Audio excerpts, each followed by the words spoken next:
Hello, Poop Shoot. How are you? I am great. 5 things in the house to talk about.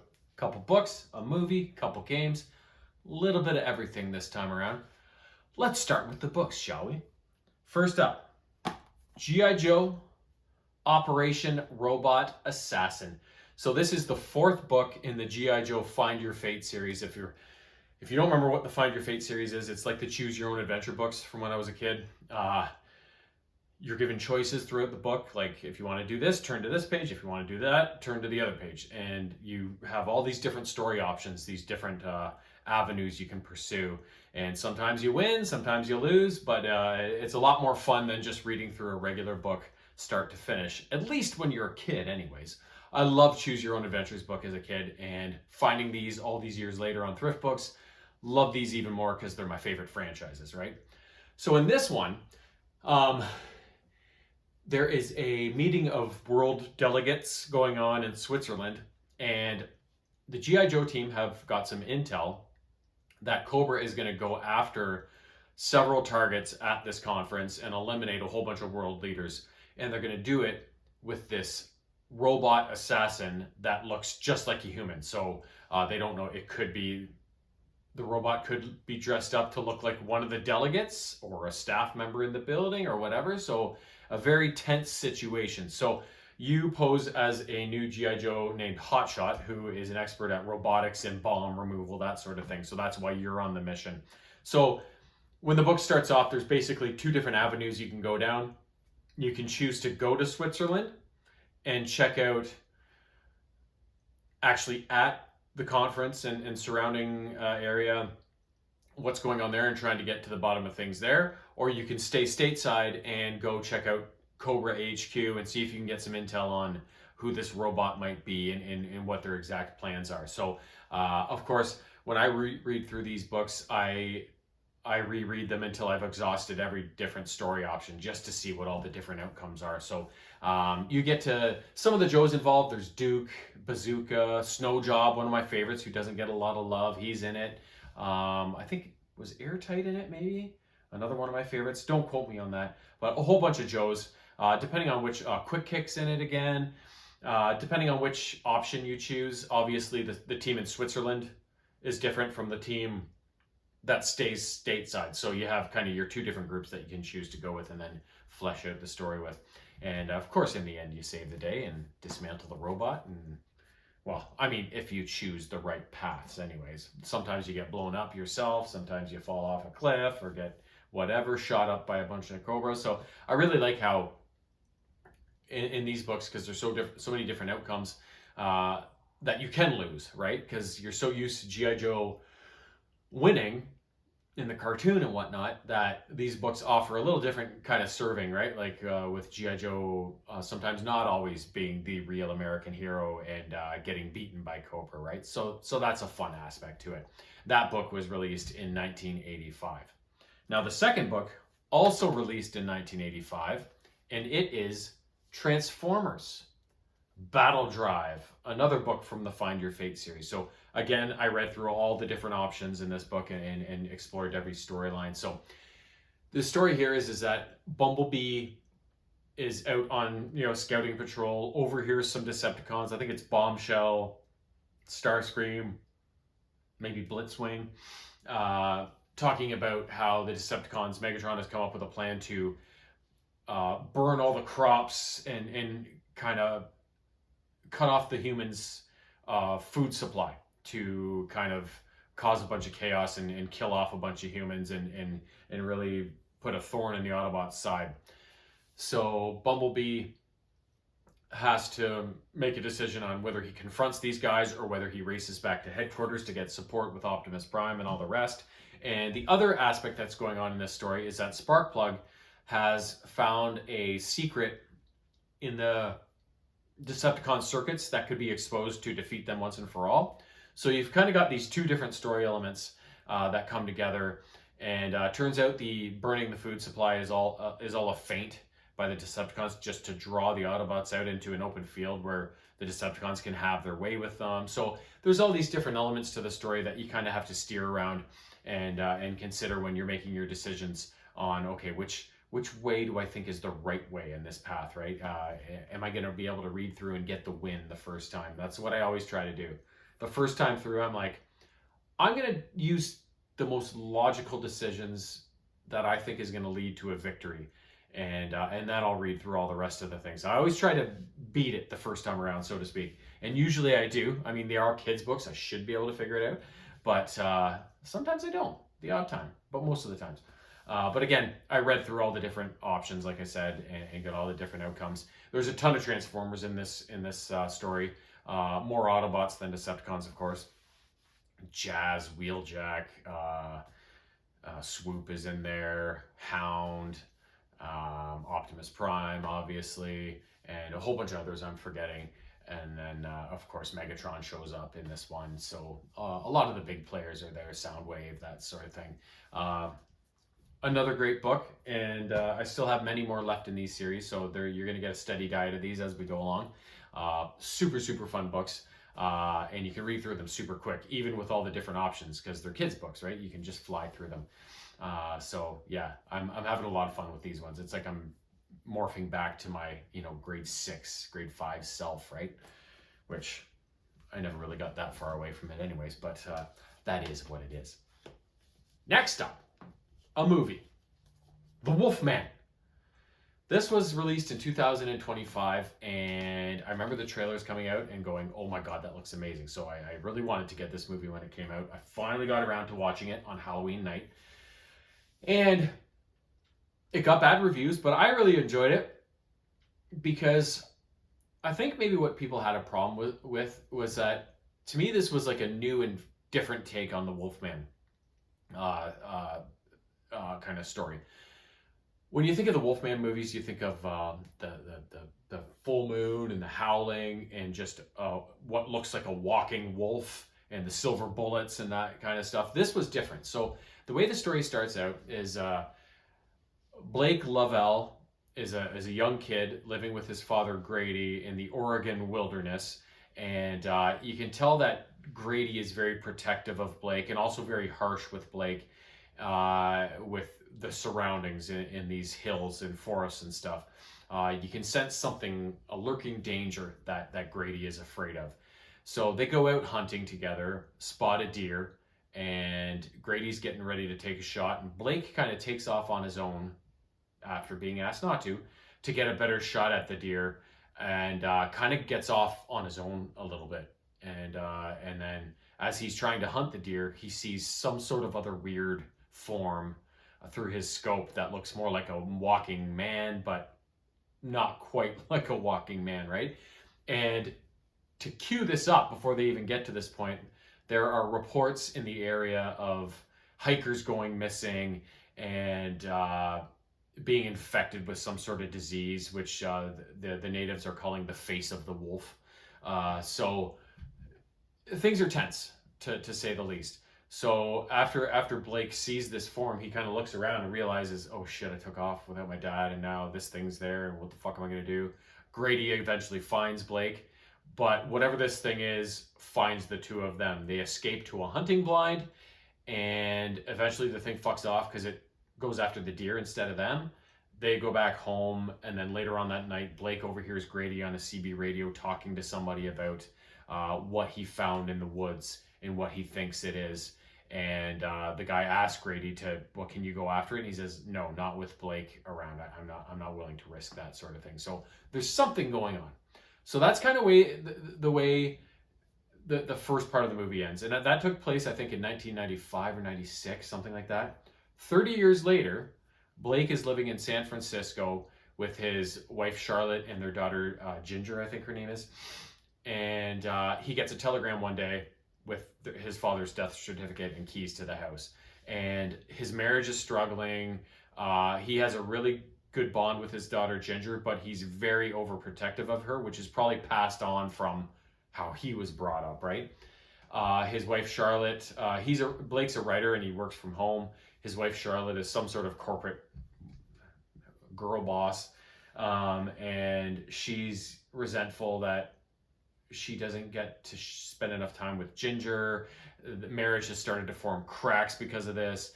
And so Blake is like, why don't we just take some time off We'll go to the old house in Oregon, pack up all the shit. It'll be a nice little family vacation, and it'll be good for all of us to spend some time together and kind of get through this, whatever. So eventually Charlotte's brought around and they head out.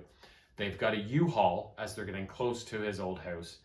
But as he's driving, something appears in the road before them. He steers off. They crash. As they're trying to escape this U-Haul, which is hanging from a tree precariously, Blake gets scratched or bitten by some sort of form that they see, but can't really tell what it is.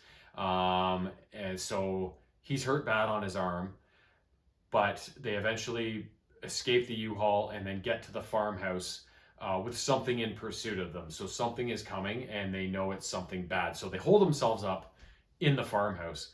But the part of this is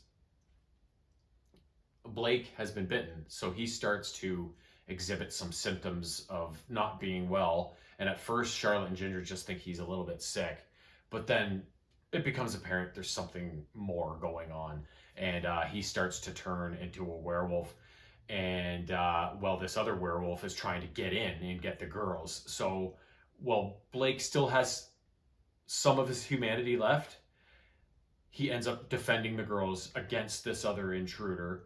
And they go on some adventures and they try and escape in a truck. They get forced back into the house, blah, blah, blah. It's an ongoing thing. And eventually Blake and this other monster have it out. And after Blake wins the battle, we see the arm of the creature fall, and it's actually Blake's, spoiler alert, Blake's dad, Grady, who was the one terrorizing them. So his dad did die eventually, but he got turned into a werewolf first, right? So then eventually Blake totally turns and he starts going after Ginger and Charlotte. And so the girls basically have to try and flee and eventually deal with their husband slash father in a very sad kind of way as they see that he's too far gone, sort of thing, right? And escape with their lives. So I really enjoyed the movie. I thought it was pretty tense. I thought it was a really cool idea to be more of like, it's kind of a disease that afflicts them and not like the curse of the werewolf with the full moon and stuff. Even though that's still my favorite formula, I just thought this was nice that it was a little different. And the twist that it was Grady's dad that was terrorizing them. And they don't exactly, when they don't turn into exactly like, they don't look like walking wolves. They still look human, but just with like long hair and nails. So it's almost kind of like a mutant kind of situation and not a pure wolf man, right? So to me, it was a refreshing take on a very classic kind of monster story. And I highly enjoyed it. So take it for what it is when you watch it, but I enjoyed it. Next up, PS4, WWE 2K24. Finally finished it after about 160 play sessions. Fantastic game. It's not without its glitches here and there, but they aren't that. They're few and far between. This game is just very well put together. Controls well, lots of moves, lots of wrestlers. Animations are fantastic. In this game, they've got so many modes. They've just got the play now, so you can pick your match type, pick your wrestlers, and get at it. They've got My Rise again, which is the two different sides. You can create your own male character and then play through a long story as they do their WWE journey. And then on the other side, you create your woman character and go off in the women's division and do her character. That's probably my favorite mode in the game, arguably. Then you've got My GM, which I don't like. I don't play it. I tried it in the last game and it wasn't for me. Some people probably like it. It's just not my jam. My Faction, which you wrestle and perform objectives to reach certain point levels, and then you're rewarded with My Faction cars that you add to your team roster and upgrade your wrestlers. And you play through these towers and these chapters and stuff like that. They're all in my gameplay session if you want to see how it works. That mode was okay. I liked it at some points. I disliked it very much at other points. But I did play a lot of it while the getting was good. So I did enjoy it. I just wish it was a little, not easier, but it's hard to explain, but sometimes it's a little too much, right? And it just kind of ruined my play on that mode. And my actual favorite mode in this game ended up being Showcase. Now, Showcase in the last game was focused on John Cena. So basically, what you do is you in last year's game, it was John Cena talking about his whole career in WWE. He would talk about certain matches or whatever, which would lead you into a match you had to participate in and perform different objectives in during the match to push that match along towards its conclusion. And then throughout the match, when you did a certain move, it would then morph into actual footage of that match and then morph back into gameplay, which is really neat. And if you eventually won the match, you would be able to move on to the next match. And if you fulfilled all of the objectives, you would unlock rings and characters that you would then be able to play through in the other modes in the game, right? So that was a really cool mode last year. I still like My Rise better, but this year's showcase mode in 2K24 was awesome. It was focused on the showcase of the Immortals. So it was all about WrestleMania. So there was a good chunk of matches throughout the history of WrestleMania. So it started with Macho Man and Ricky the Dragon Steamboat, then went to Hulk and Andre, then went to like Hulk and Macho Man, then it was like Hulk and Ultimate Warrior, and so on and so forth. HBK versus Undertaker, and then up until more recently, we had a triple threat between Becky Lynch, Bianca Belair, and somebody else maybe, like all sorts of stuff. One of them you were wrestling as Brock Lesnar against Roman Reigns, but then Seth Rollins cashed in his Money in the Bank briefcase, so then you took over control of him once he got in the ring. Really, really fun batch of matches and some awesome characters to unlock. You know, when you're unlocking Randy Savage and George the Animal Steel and Ricky the Dragon Steamboat and Hulk Hogan and Ultimate Warrior, Heartbreak Kid and Undertaker, it's awesome. It was an awesome fun mode to play through. And then to top it all off, when you get through all the matches, there's one last match which takes all of the characters you unlocked during the whole showcase mode and puts them into a Rumble match at WrestleMania. You pick your character of choice and you enter as number 1. And you get the last 2 unlocks in the game if you can win that Royal Rumble match. So I tried twice. And the first time I used Macho Man and I was like 8th last. So I got close, but not close enough. And then I used... I forget who I used. Bret Hart maybe or somebody, and I got to 3rd last. I thought I was gonna do it, but I got tossed, and I'm like, I can't do this again. It's too stressful. But yeah, this game was fantastic. Everything about it was great. The execution of everything on it was just absolutely fantastic. And I do have 2K25 on my wish list for the new year. Maybe once there's some sales and stuff. But I'm not super hot to trot to get it because I played 2K24 for so long. It's like, I kind of need a bit of a break. You know what I mean? But 2K25 will be mine, and I will play the shit out of it just like I did with this game. So, just so you know. Last up, Tom Clancy's Rainbow Six Extraction. I took a chance on this game just before I was separating from the wife. I went to EB Games and bought some used games, just like a little small handful, just so that I had some games to play once I moved in here. And money got tighter, right? So I thought, this isn't exactly my style of game, but it was cheap. It looked interesting. And I was like, I'm going to try it. So it's basically meant to be an online multiplayer game. Like you play in squads of 4. But I just played the single player version of it because I'm not into online multiplayer stuff.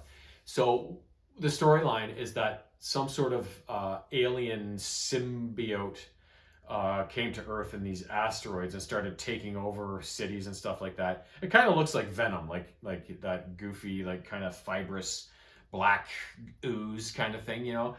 So it starts taking things over. So you are an agent with an outfit named React, who are tasked with stopping this alien symbiote, studying it, trying to figure out how the hell humanity survives in the face of this disaster. So basically you're thrown into an incursion, and there's 4 locations. There's it starts in New York, goes to San Francisco, Alaska, and then Truth or Consequences. The last campaign's called. It looks like it's in the Southwest somewhere, like a New Mexico or Arizona or something.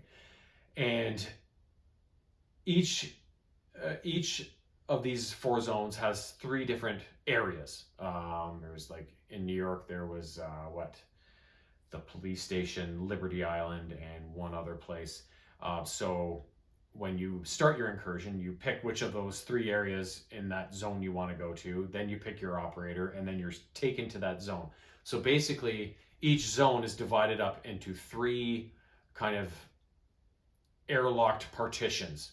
So you enter the first zone and you're given a task, like you want to track the aliens' nests. So you have to plant these trackers on their 3 of their nests without being discovered. You completed that objective. You can then choose to, if your health is low or you're not feeling confident, you can extract back to headquarters, or you can go to the airlock and then head into the second part of that zone. And with each time you move through an airlock and get to the next zone, it gets a little bit harder. So by the time you get to that third area, you're encountering a lot more enemies, a lot tougher enemies, and you've already probably taken damage from the first 2 zones, so it's even that little bit harder, right? So you just play through these zones, try to complete the objectives. Whether you do or not, you can still move on, or you can still choose to extract. It's up to you.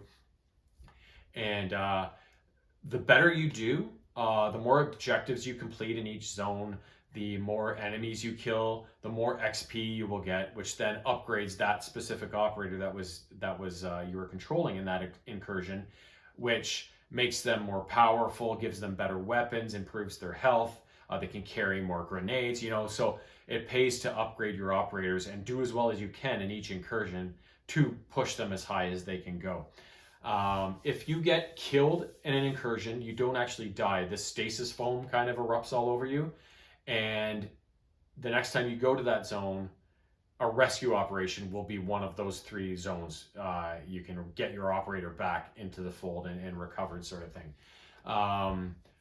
Each operator has different types of weapons, so there will be some that you like more than others.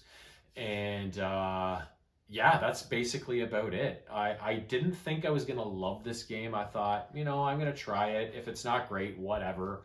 But I'll give it the old college try.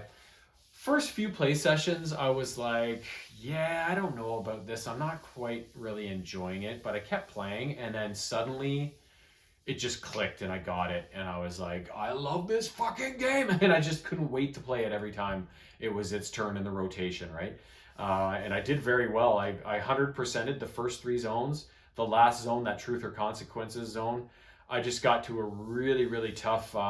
The way you progress is in each area you will have to complete a certain amount of studies that helps learn about the alien symbiote and stuff, and figure out ways to counteract it. So you're on top of the objective you're going in to do, like the nest tracking, or you have to capture an allied target, or kill an allied target, or defend some explosives. There's these different objectives, one different objective in each zone. There's also study objectives. So it could be like kill 10 bursters with using their weak points, and then that helps them study the bursters or whatever, right? So there's a bunch of different things you need to be aware of and keep track of and try and execute on as you're in these zones. And if you complete all the studies in an area, you then 100% that area, and you've done all that you can do in it. So I 100%ed New York, San Francisco, Alaska, but in the Truth or Consequences zone, I just ran into some really, really tough objectives. And it wasn't tough because it's hard to perform.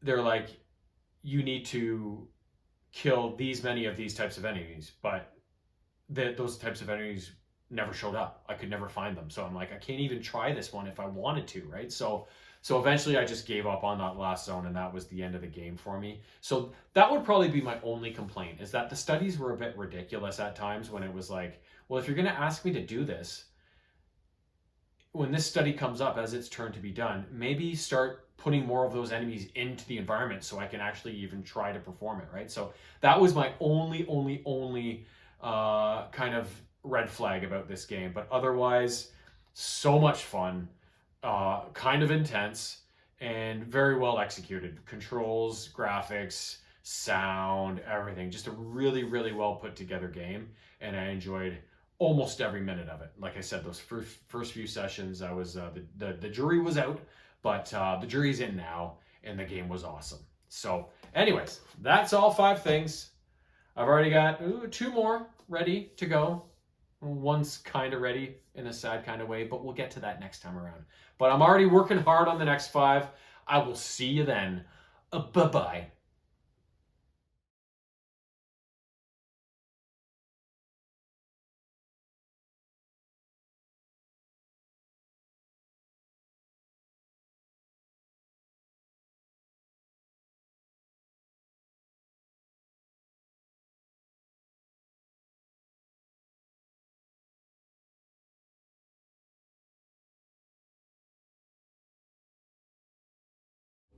Meow.